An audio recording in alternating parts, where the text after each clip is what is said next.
It was a bustling afternoon at Denver International Airport. Passengers hurried through Terminal B, dragging suitcases behind them, while announcements echoed over the intercom, reminding everyone to stay vigilant. Everything seemed routine until the sharp, insistent barking of Molly, a German shepherd from the K9 unit, shattered the usual hum of activity. Standing beside her was Officer William Gardner, her handler and trusted partner for over 5 years. Molly was locked on a vending machine near the terminal exit, barking with an intensity William had rarely seen. "Molly, what is it, girl?" William asked, his voice low but urgent. He crouched down next to her, placing a steady hand on her harness. Molly's focus was unrelenting, her eyes fixed on the base of the vending machine. She began scratching at the tiled floor, letting out low growls in between barks. To the untrained eye, the machine looked ordinary, rows of snacks, candy, and sodas. But William trusted Molly's instincts implicitly. Whatever had caught her attention wasn't normal. Grabbing his radio, he called it in. "This is Officer Gardner.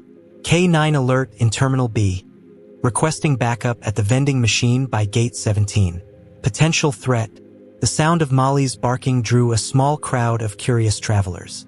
Some pulled out their phones to record, while others whispered nervously. "Do you think it's a bomb?" a man asked his companion, his voice tinged with panic. William quickly gestured for everyone to step back.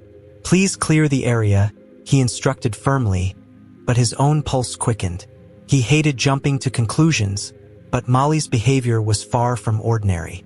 Leaning in closer, William used his flashlight to examine the vending machine's interior.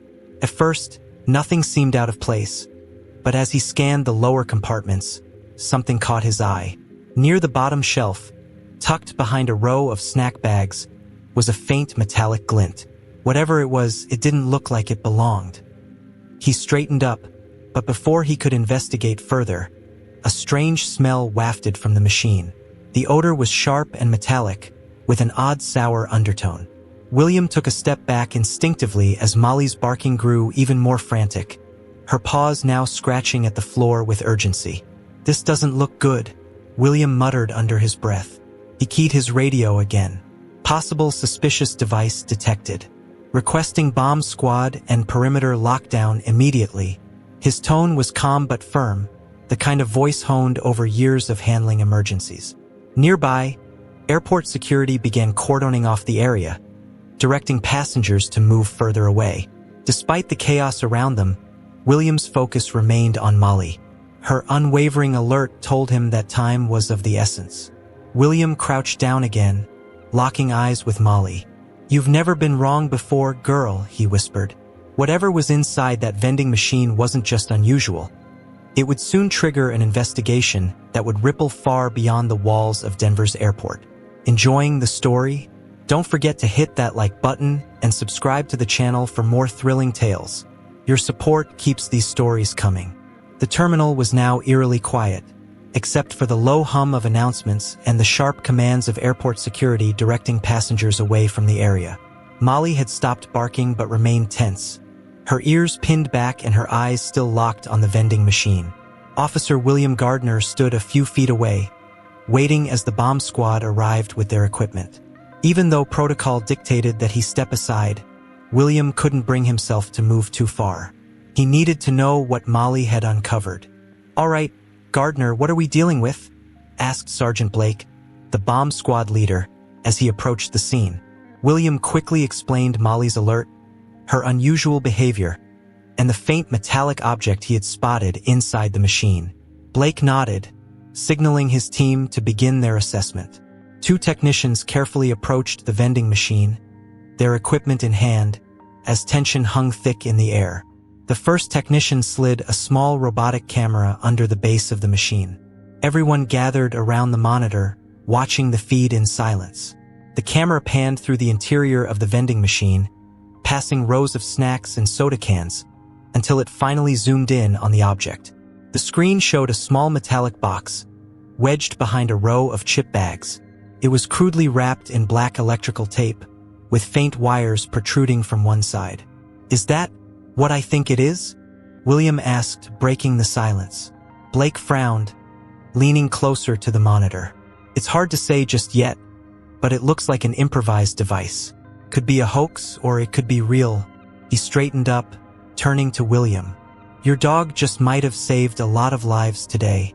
As the technicians prepared to neutralize the potential device, William couldn't shake the unease that settled in his chest. He glanced down at Molly, who was still tense but calmer now, her tail twitching slightly as if sensing the gravity of the situation. Over the years, William had learned to trust Molly's instincts without question.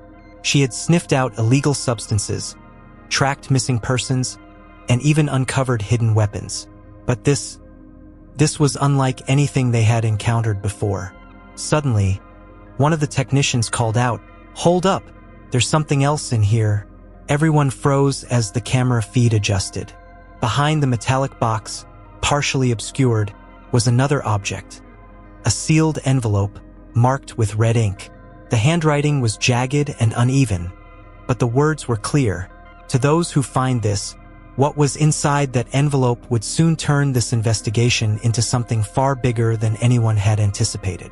The atmosphere in the terminal was suffocating, thick with the weight of unanswered questions. The bomb squad technician carefully extracted the envelope from the vending machine, his gloved hand steady as he placed it into a clear evidence bag. The metallic box was still being examined, but all eyes were now on the cryptic message scrawled across the envelope. "To those who find this," William's stomach churned as he read the words.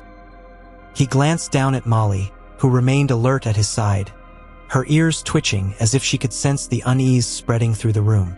Sergeant Blake held up the evidence bag, inspecting the envelope with a mix of caution and curiosity. "What kind of person leaves something like this in an airport?" he muttered.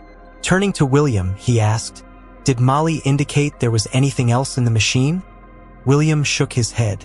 "Her focus was on this area, but I trust her. If there's something important, it's in that envelope or connected to that box." The technicians worked meticulously to neutralize the metallic box. The wires protruding from its sides suggested it could be dangerous, but the team confirmed that no explosive device had been activated. Still, the box itself was treated with extreme care, sealed in a protective container and transported for further analysis. Meanwhile, Blake handed the envelope over to William. "You found it. I think you should be the one to open it," he said, his tone heavy. William hesitated, staring at the bag in his hands. He wasn't sure what he was expecting, some kind of threat, maybe a deranged confession. Taking a deep breath, he carefully opened the bag and pulled out the envelope. Inside was a single sheet of paper, folded neatly. The handwriting was the same jagged scrawl as on the outside. As William unfolded it, he read the first line aloud. "This is not the end. It's the beginning." A chill ran down his spine. The letter continued, listing cryptic phrases that made little sense but hinted at something much larger. "They're watching. We see what you hide. Your safety is an illusion." Each sentence felt like a riddle, designed to provoke more questions than answers. The final line was the most unnerving of all. "This is only one. There will be more." The weight of the message pressed down on William like a physical force. Around him, the room had fallen silent, the other officers and technicians waiting for his reaction. He folded the paper carefully and looked at Sergeant Blake. "This isn't just a prank," William said, his voice steady but low. "Whoever left this wanted to send a message, and they want us to know they're not done." As the evidence was rushed to the lab for further investigation, William couldn't shake the feeling that this discovery was just the tip of the iceberg. Whatever they were planning had only just begun, and it would soon force him and Molly into a race against time. The lab results arrived faster than expected, but they didn't offer the clarity William hoped for. The metallic box was confirmed to be harmless. No explosives, no dangerous materials. Instead, it contained what appeared to be a small, homemade transmitter. Its components were crude, yet sophisticated enough to suggest that someone with technical expertise had put it together. The purpose of the device, however, remained a mystery. Meanwhile, the letter was undergoing handwriting analysis, but initial scans revealed no fingerprints or other identifying marks.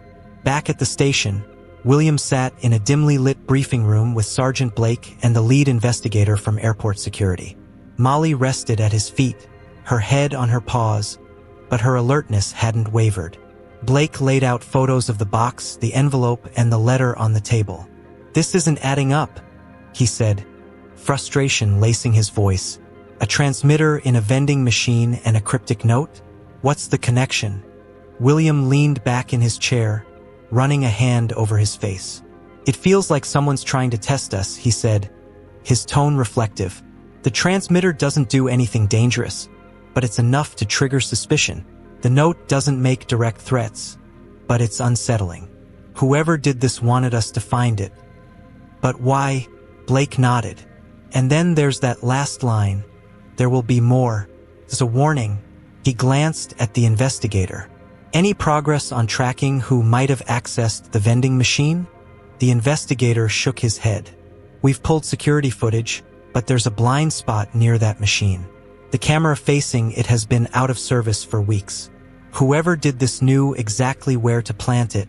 The words hit William hard. This wasn't random. Someone had studied the area, anticipated the vulnerabilities, and executed their plan with precision. He looked down at Molly, who was watching him intently. Molly's alert wasn't just about the box, he said suddenly. She knew something was wrong before we could see it. "I think there's more to this, something we haven't uncovered yet." As if on cue, William's phone buzzed with a notification. It was from the forensic lab. The technician's message was brief but chilling. "We found something new on the envelope. You need to see this immediately." William stood, his pulse quickening. Whatever the lab had discovered could be the key to unraveling the mystery, or the beginning of something even more dangerous.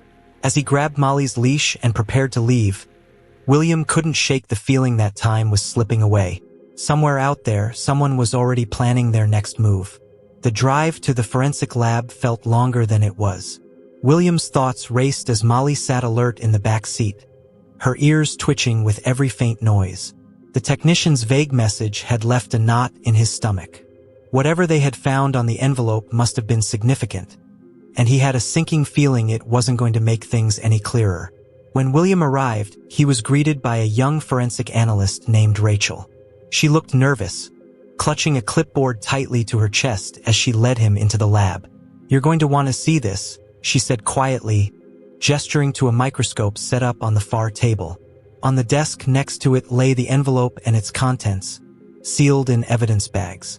Rachel handed William a printout of the lab's findings. "At first, we didn't think there was anything unusual about the envelope. No fingerprints, no hair fibers. But then we noticed something faint along the edges of the paper. Something not visible to the naked eye." She pointed to a photo under the microscope. "There's a series of symbols etched into the paper. They're incredibly small, like someone used a laser or fine tool to carve them in." William studied the image, frowning. The symbols were intricate and foreign, resembling some kind of code. "What does it mean?" he asked. Rachel shook her head. "We don't know yet. It's not any kind of language or encryption we recognize. But the spacing and repetition suggest it's a message, something deliberate." As she spoke, Molly began to grow restless, letting out a low whine. William glanced at her, then back at Rachel. "There's more, isn't there?" Rachel hesitated, then nodded. "When we exposed the paper to ultraviolet light, another layer of writing appeared. It's not the same handwriting as the main note, but it's just as unsettling." She handed him another photo. Scrawled across the back of the letter were the words, "You're looking in the wrong place." The cryptic message sent a shiver down William's spine. He folded his arms, staring at the note. "If this isn't the right place, then what are they trying to tell us?" Rachel bit her lip, her voice dropping to a whisper. "I think they want to lead you somewhere. But the real question is, are you ready to follow?" As William left the lab, Molly trotting beside him, his mind swirled with possibilities. Whoever was behind this had planned every detail, leaving just enough clues to pull him deeper into their game. The question now was whether he could stay one step ahead, or if he was already too late. "What do you think the cryptic message means? Could it be a deliberate misdirection or a crucial clue?" Let me know your theories in the comments. The ride back to the station was thick with silence. William gripped the steering wheel tightly, his mind replaying Rachel's words. "You're looking in the wrong place." Molly sat in the passenger seat, her body tense as if she could sense William's unease. His gut told him this wasn't just a random act of mischief. It was calculated, deliberate, and meant to draw him further into the mystery. But why? And to what end? As soon as he arrived at the station, William was greeted by Sergeant Blake. "You're not going to like this," Blake said, holding up a tablet. On the screen was footage from the airport parking lot, pulled from the few functional security cameras. It showed a man wearing a hooded sweatshirt wheeling a small cart through the area where the vending machine was located. His face was obscured, but what stood out was his deliberate, methodical movements. He stopped briefly near the vending machine before quickly walking away. "We're trying to track where he went after this," Blake said, frustration evident in his voice. "But the cameras lose him outside the terminal." William studied the footage closely, his eyes narrowing. "Look at the way he moves," he said. "He's not panicked or rushed. He knew exactly where the blind spots were. This wasn't his first time doing something like this." Blake nodded. "We ran the footage through facial recognition, but the hood blocks everything. No hits. Whoever he is, he knew how to stay invisible." William leaned back in his chair, the weight of the situation pressing down on him. He thought about the symbols etched into the letter, the hidden message, and now this mysterious figure. It was all connected, but the pieces weren't fitting together yet.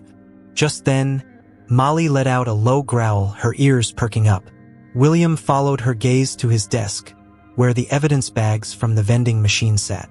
He grabbed the bag containing the envelope and the letter, his mind racing. The phrase, "You're looking in the wrong place," repeated over and over in his head. What if the message wasn't just a warning, but a challenge? What if there was something else?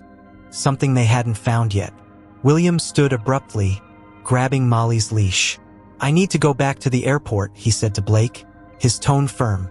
"If they wanted us to look in the wrong place, it means the right place is still there. We just haven't found it yet." Blake hesitated but nodded. "Be careful, Gardner. Whoever's behind this clearly wants to keep you guessing." As William and Molly headed back to the airport, a sense of urgency filled the air. The game had only just begun, and the stakes were higher than ever. But William couldn't shake the feeling that he was walking straight into the trap someone had carefully set for him. The airport looked different at night. The crowds had thinned, the fluorescent lights cast long, eerie shadows, and the familiar hum of activity had been replaced by a quieter, more ominous stillness. William walked briskly through Terminal B, Molly at his side. Her nose twitched constantly, as if she were already picking up something faint but significant. William's mind churned with possibilities. If the vending machine wasn't the right place, then where was it? And how much time did they have to figure it out? He made his way back to the vending machine, which was now cordoned off with yellow police tape. A few airport security officers stood nearby, their eyes heavy with exhaustion. William nodded to them and crouched down near the base of the machine.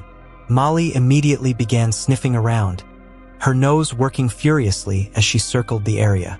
William reached out and ran his hand along the back panel of the machine, but nothing stood out. Suddenly, Molly's posture changed. She stopped sniffing and froze, her ears perked up and her body tense. Then, without warning, she darted a few feet away, pulling William along with her. She stopped at a trash can a few steps from the vending machine and began scratching at its base.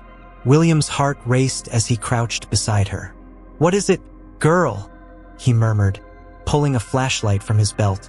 The trash can seemed ordinary at first glance, but as William shone the light along its edges, he noticed something odd. The bottom of the can had been tampered with, its base was loose, as if it could be unscrewed. He quickly called over one of the security officers, instructing them to bring a toolkit. Within minutes, William carefully removed the base of the trash can, revealing a hidden compartment. Inside was a small, black duffel bag. He hesitated for a moment before unzipping the bag. Molly stood beside him, her breathing steady but her body rigid. Inside the bag, William found another metallic device, nearly identical to the transmitter found in the vending machine. Alongside it was another envelope, this one sealed with red wax. William's stomach dropped. Whoever was behind this was deliberately escalating the situation, leaving more questions than answers.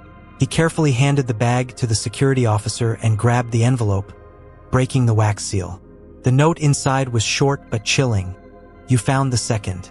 But how many more are you willing to chase? Your time is running out. William exhaled sharply, the weight of the words pressing on his chest. He looked down at Molly, who stared back at him with unwavering focus. The message wasn't just a taunt. It was a warning. And William was starting to realize that this wasn't a game he could afford to lose. The evidence was rushed back to the lab as the gravity of the situation began to sink in. William stood in the dimly lit station briefing room, staring at the photos of the two devices and the letters side by side. The taunting messages, the calculated placement of the transmitters, everything pointed to someone who wanted their actions to be noticed but not fully understood. Sergeant Blake entered the room, a grim look on his face. "We've got a hit," he said, holding a file in his hand. "It's not much, but it's something." Blake handed the file to William, who flipped through it quickly. The wax seal on the second envelope was analyzed, Blake explained. The composition is unique, custom-made. It matches a batch sold to a boutique stationery store in Seattle. The store kept records, and there's one purchase that stands out. Cash transaction, no name, but the buyer ordered a large quantity of this exact wax a month ago. William frowned, studying a grainy security camera photo of a man in a hoodie leaving the store. His face was partially obscured, but something about his posture and demeanor felt familiar. "Same guy as the vending machine footage?" William asked, handing the photo back to Blake. "We think so," Blake replied. "The timeline matches. He's careful, though, always covering his tracks. No digital footprints, no identifying features. But there's one detail we caught." Blake pulled up a magnified image from the vending machine footage. "Look at his left hand," he said, pointing to a faint scar that ran along the man's wrist. William leaned closer. "That's a significant scar," he muttered. "If we can match it to someone in the system." Blake shook his head. "We already ran it through the database. No matches so far. Whoever this guy is, he's either off the grid or knows how to stay out of trouble." Meanwhile, Molly, who had been lying quietly at William's feet, suddenly stood and let out a low growl. William glanced down at her, his pulse quickening. "What is it, girl?" he asked. Molly's ears were pinned back, her eyes fixed on the door to the briefing room. A second later, a uniformed officer burst in, looking frazzled. "You're going to want to see this," he said, holding out a phone. On the screen was a video that had been posted anonymously online just minutes ago. The grainy footage showed someone placing the duffel bag inside the airport trash can.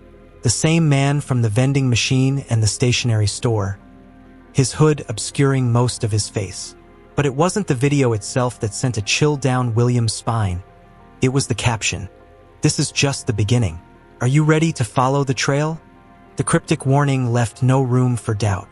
Whoever this man was, he was drawing William and Molly deeper into his twisted plan. And with every move, it became clearer that the stakes were higher than anyone could have imagined. William's eyes stayed locked on the phone screen, the caption repeating in his mind like a warning siren. "This is just the beginning. Are you ready to follow the trail?" Molly let out a low whine, her head tilting as if she could sense her handler's growing tension. The anonymous video wasn't just a taunt. It was a deliberate challenge. The man behind this wasn't hiding. He wanted William and his team to keep following the breadcrumbs, and that realization sent a chill down his spine. Whoever this was, they were orchestrating every step with precision. Sergeant Blake, standing behind him, let out a frustrated sigh. "This guy is toying with us. He's leaving just enough for us to chase him, but not enough to catch him." Blake grabbed the phone from the officer and rewound the video. His finger hovered over the screen as he pointed something out. "Look here," Blake said, zooming in on the footage. "That's a distinctive watch on his wrist. Expensive. Limited edition. If we can trace that, it might give us a lead." William leaned in closer, studying the image. The watch was unlike anything he had seen before, the kind of item that screamed exclusivity. "He's careful, but not flawless," William said, his mind already racing. "Every detail matters. Let's send this to the lab. Have them analyze the footage for anything else we've missed." He turned to Molly, who had begun pacing the room, her nose twitching as she glanced around. William rubbed the back of his neck and muttered under his breath, "She knows something's coming. And honestly, so do I." Before they could dive further into the investigation, William's phone buzzed with an alert. He glanced at the screen and saw Rachel's name pop up. Her message was short and urgent. "Come back ASAP. We found something new in the transmitter." William felt a surge of adrenaline as he grabbed Molly's leash. Turning to Blake, he said, "Get everything we have on that watch and the security footage. I'll meet you back here after I check in with the lab." Blake nodded, his jaw tight, before turning to the other officers to organize the next steps. The drive to the lab felt heavier this time, as if the weight of the situation was pressing down on William's chest. Molly, who was usually calm during car rides, sat upright in the passenger seat, her ears twitching at every sound and movement. William's knuckles whitened as he gripped the steering wheel, his mind turning over every possibility. Was this man leading them into a trap? Or was this trail meant to buy him time for something far worse? When they arrived, Rachel was already waiting at the entrance, her face pale but determined. "You're not going to believe this," she said as she led William and Molly into the analysis room. On the table was the transmitter, now partially disassembled. Rachel gestured to a small chip embedded in the device. "It's a GPS tracker," she explained. "But here's the catch. It's not designed to track the person carrying it. It's tracking something or someone else. And based on the signal, it's still active." She handed William a monitor displaying a blinking red dot on a map of Denver. The dot was moving, slowly but deliberately. William stared at the screen, his pulse pounding in his ears. Whoever had left the transmitter wasn't just watching them, they were leading them somewhere. And wherever that red dot was heading, William knew it could be a trap. But he also knew he didn't have a choice. He had to follow. The blinking red dot guided William and Molly to an industrial district on the outskirts of Denver. The area was eerily silent, the kind of place forgotten by time, filled with abandoned warehouses and rusting machinery. William pulled the car to a stop a block away from the location. His pulse raced as he glanced at the monitor. The dot had stopped moving. Whatever or whoever was waiting for them, this was the end of the trail. "Stay close, Molly," William whispered as he clipped her leash onto her harness. Molly's ears were perked, her sharp eyes scanning their surroundings. The two moved cautiously through the shadows, the dim glow of streetlights casting long, ghostly shapes on the pavement. The signal led them to a large warehouse with shattered windows and a partially open metal door. William felt his breath catch. This was it. He signaled to the backup team positioned nearby, whispering into his radio. "We're entering the warehouse. Maintain your distance until I give the all clear." His team acknowledged, but the gravity of the moment made it clear. This was his and Molly's confrontation to face. They slipped through the door, the air inside heavy with the smell of rust and oil. Molly stiffened, letting out a low growl. In the center of the warehouse, illuminated by a single hanging light bulb, was a table. On it sat a laptop, its screen glowing faintly, and a small speaker emitting a soft static noise. Beside it was another duffel bag, unzipped and revealing wires, metal pieces, and what looked like a partially assembled device. William's stomach tightened as he scanned the room for movement, his flashlight cutting through the darkness. A voice crackled through the speaker, distorted and mechanical. "Congratulations, Officer Gardner. You made it. You and your dog are quite the team." William froze, his hand instinctively resting on his holstered weapon. Molly let out a low bark, her body tense. The voice continued, mocking and calm. "You've been chasing shadows, Gardner. But the real question is, are you ready for the truth?" Before William could respond, the laptop screen flickered to life, displaying a live feed. His breath caught as he recognized the location. It was the airport, Terminal B. The camera angle showed a busy crowd of passengers, but in the corner of the screen was something chilling. Another black duffel bag, placed near a cluster of vending machines. The same machines Molly had led them to in the beginning. The voice returned, dripping with malice. "You were so close, but you missed it. The real message begins now." The screen cut to static, and an alarm started blaring from the laptop. William's heart sank. The threat wasn't here, it was back at the airport. "Move," he barked into his radio. "Team, lock down Terminal B. Possible explosive device on site. Evacuate now." He turned to Molly, his voice steady despite the panic in his chest. "We've got to go, girl." They bolted from the warehouse, racing back to the car. As William sped toward the airport, sirens filled the air, backup units scrambling to respond. Molly sat rigid in the passenger seat, her eyes fixed ahead, as if she understood the urgency. By the time they reached the airport, the terminal was in chaos. Passengers were being evacuated, security officers shouting instructions. William rushed toward the vending machines with Molly leading the way. She locked onto the black duffel bag immediately, barking furiously. Bomb squad officers were already suiting up, working quickly to neutralize the device. Minutes felt like hours as the team worked, and then finally, the call came through. Device neutralized. No explosives found, just a decoy. Relief washed over William, but it was short-lived. Inside the bag, they found another letter. This was just the beginning. "You're not ready for what's next." William clenched his fists, his mind racing. Whoever was behind this wasn't done. They were testing him, probing his limits, and sending a message. But as he looked down at Molly, who stood steady and loyal at his side, he knew one thing for sure. They'd be ready. For now, the day was saved. But the game was far from over. Hey everyone, what did you think of this intense ending? If you felt moved by this story, support the channel with a super sticker so I can keep bringing you more stories like this. Every contribution helps us continue delivering these emotional tales to you.